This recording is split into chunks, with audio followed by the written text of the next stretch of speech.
Kodali Venkateswararao alias Kodali నానిని తన అనుచరులే వెన్నుపోటు పొడిచారని ఆయన్ని నట్టేట ముంచేశారు.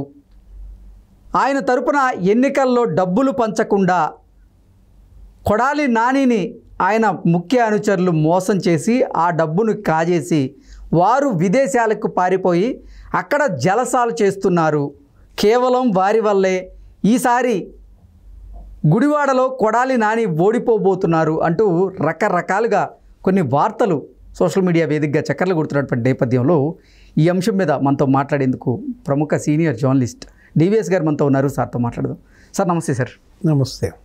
సార్, అసలే ఓటమి భయంలో ఉన్నటువంటి కొడాలి నానిని ఆయన అనుచరులు మరింత భయపెట్టారని, ఆయన తరపున ఆ నియోజకవర్గంలో ఓటర్లకి డబ్బులు పంచమని ఆయన వారి అనుచరులకి కొంత డబ్బులు ఇవ్వగా వారు కొడాలి నానిని నట్టేట ముంచేసి ఆ డబ్బుతో విదేశాలకు పరారయ్యి అక్కడ వారు జల్సాలు చేస్తున్నారు.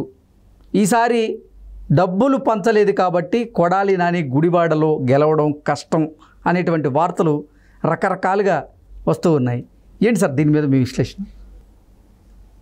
కొడాలి నాని అనగానే బూతులు, ఒక ప్రత్యేకమైనటువంటి భాష. అదేదో బాహుబలి సినిమాలో విలన్లకి ఏదో భాష పెట్టాడు రాజమౌళి, ఏదో కిరికిరి భాష. అట్లాగే ఇతను కూడా ఒక ప్రత్యేకమైన భాష ఆంధ్రప్రదేశ్ రాజకీయాల్లో.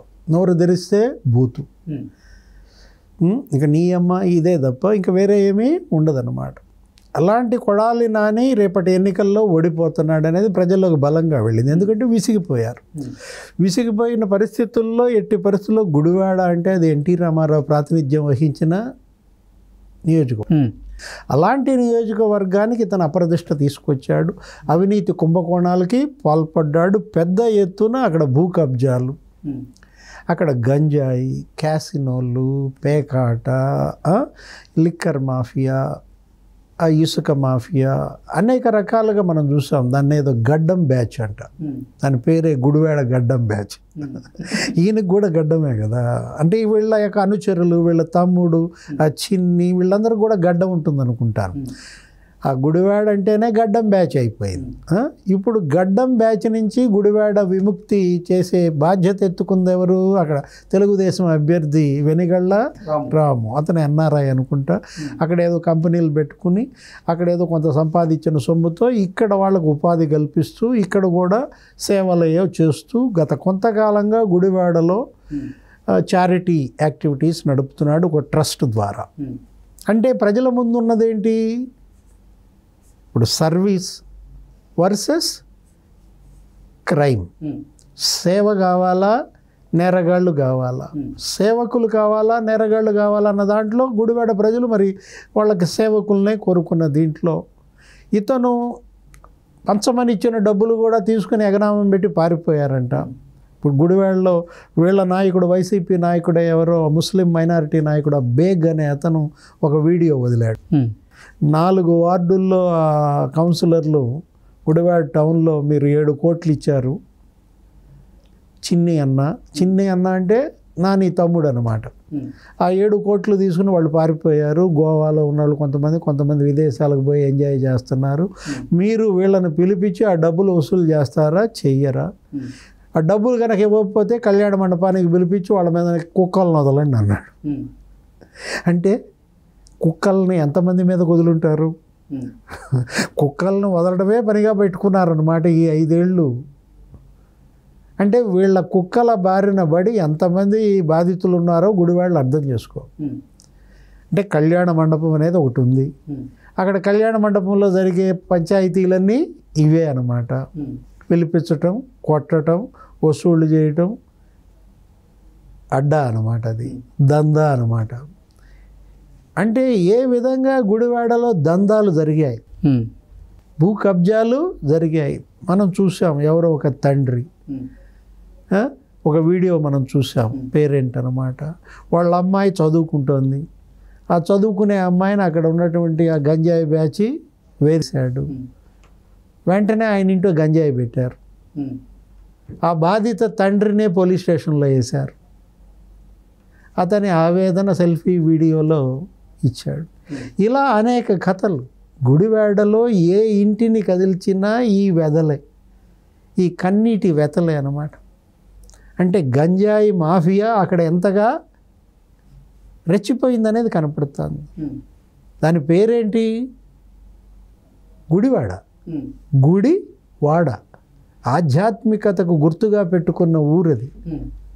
ఒక టెంపుల్ వాడ. గంజాయి వాడైందా? డ్రగ్స్ వాడైందా? క్యాసినో వాడగా మార్చారా? గుడివాడని క్యాసినో వాడగా మార్చారంటే మనం చూసాం. అక్కడ ఏదో చీకోటి ప్రవీణ్ వీళ్ళందరికీ ఫ్రెండ్ అని, వల్లభనేని వంశీ, కొడాలి నాని అక్కడ క్యాసినో పెట్టారని.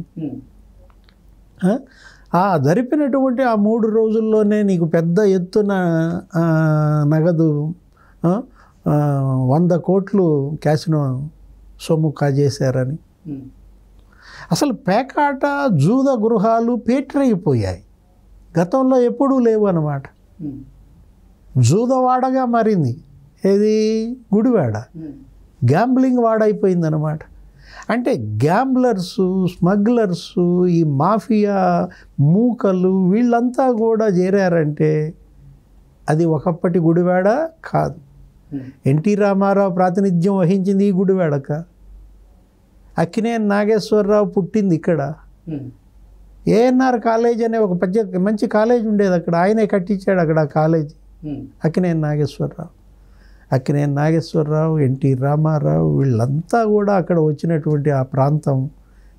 ఇతని వల్ల ఈ కొడాలి శ్రీ వెంకటేశ్వరరావు, ఇతని పేరు కొడాలి నాని, కారాకిళ్ళి అంటారు ఆయన్ని. అసలు నోరు తెరిస్తే కంపనమాట. శాసనసభలో ఇతను ఒక గంజాయి మొక్కగా మారాడు. ఒకప్పుడు ఆంధ్రప్రదేశ్ అసెంబ్లీ అంటే ఉద్దండులు ఉండేవాళ్ళు. పుచ్చలపల్లి సుందరయ్య, తెన్నేటి విశ్వనాథం, భాట్టం శ్రీరామ్మూర్తి, గౌతు లచ్చన్న, హేమీలు, ఆలపాటి వెంకటరామయ్య, నీలం సంజీవరెడ్డి, టంగుటూరి ప్రకాశం, ఎన్టీ రామారావు, చంద్రబాబు నాయుడు, రాజశేఖర్ రెడ్డి ఉద్దండులు ప్రాతినిధ్యం వహించినటువంటి ఆంధ్రప్రదేశ్ శాసనసభలో బూతులు. పంచాంగకర్త, బూతుల పంచాంగకర్త ఎవరు? కొడాలి నాని అనే అప్రదిష్ట తీసుకొచ్చాడు. సివిల్ సప్లైస్ మంత్రిగా ఇతను అనేక అవినీతి కుంభకోణం, రైస్ మాఫియా, ఏ విధంగా ద్వారంపూడి చంద్రశేఖర్ రెడ్డి ఆధ్వర్యంలో 1000 కోట్ల విలువైనటువంటి రేషన్ బియ్యం కాకినాడ పోర్టు నుండి విదేశాలకు తరలి వెళ్ళిపోయిందో తెలుగుదేశం పార్టీ ఆధారాలతో సహా బయటపెట్టారు. ఎన్ని లక్షల టన్నుల రేషన్ బియ్యం విదేశాలకు అక్రమ రవాణా అయిందో పవన్ కళ్యాణ్ కాకినాడ సభలో ధ్వజమెత్తాడు. Ration mafia don Dwarampudi Chandrasekhar రెడ్డిని పెంచి పోషించింది సివిల్ సప్లైస్ మినిస్టర్గా కొడాలి నాని, కారుమూరి నాగేశ్వరరావు. ఎంత పెద్ద ఎత్తున ఇక్కడ రైస్ మాఫియా అన్నమాట. గంజాయి మాఫియా, డ్రగ్స్ మాఫియా రాజు అందందుకే ప్రధాని నరేంద్ర మోడీ మొన్న ఆంధ్రప్రదేశ్ ప్రచార సభల్లో జగన్మోహన్ రెడ్డి పరిపాలనను మాఫియా రాజు అన్నాడంటే వీళ్ళే ఒక్కొక్కడు ఒక్కొక్క మాఫియా డాన్గా మారిన దీంట్లో ఇవాళ కొడాలి వెంకటేశ్వరరావు మనుషులు వీళ్ళంతా కూడా కొడాలి వెంకటేశ్వరరావు డబ్బు తీసుకుని పారిపోయారంటే 7 కోట్లు తీసుకుని కార్పొరేట్లు విదేశాల్లో ఎంజాయ్ చేస్తున్నారంటే పాపపు సొమ్ము ఉంటుందా? ఎట్లా వచ్చింది అట్లాగే పోతుంది. Okay sir, thank you so much. నమస్తే.